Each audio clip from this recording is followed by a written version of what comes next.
Pops, you ready for another unboxing? Bam. Stool. That works. Gonna do an unboxing of the Okai electric bike. Pops, you good over there? You comfortable? Do you need anything? Glass of water? Move all this stuff out. Once you know it, it's a bike. Do not discard keys. That is a funky looking key. Almost looks like a lighter. Oh, I love when the front tire's not zip tied to everything. It's like even giving you a frisbee. Oh, I gotta try that again. Go fetch.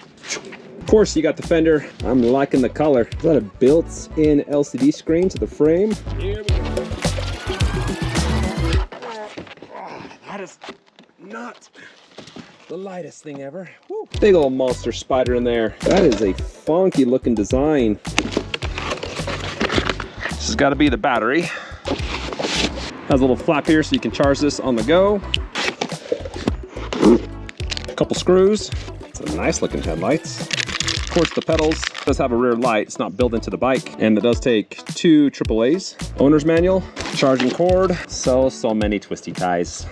Pups, if you want to jump in here, then, you know, feel free. Tools, got some wrenches, screwdriver, Allen wrenches, quick release for the front wheel, and then a pretty nice filling looking air pump, and 2 more screws. Let's uncover the rest of this bike.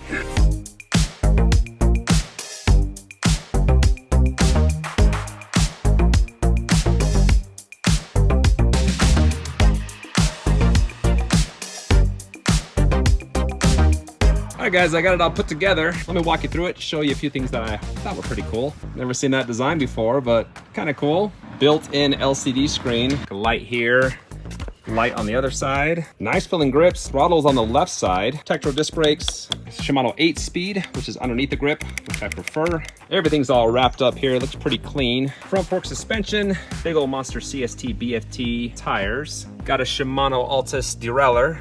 Lifting handle underneath the saddle. This concludes the unboxing and assembly. Puppy dog was a huge help in the production of this video. I'll have the full review out in about a week and a half.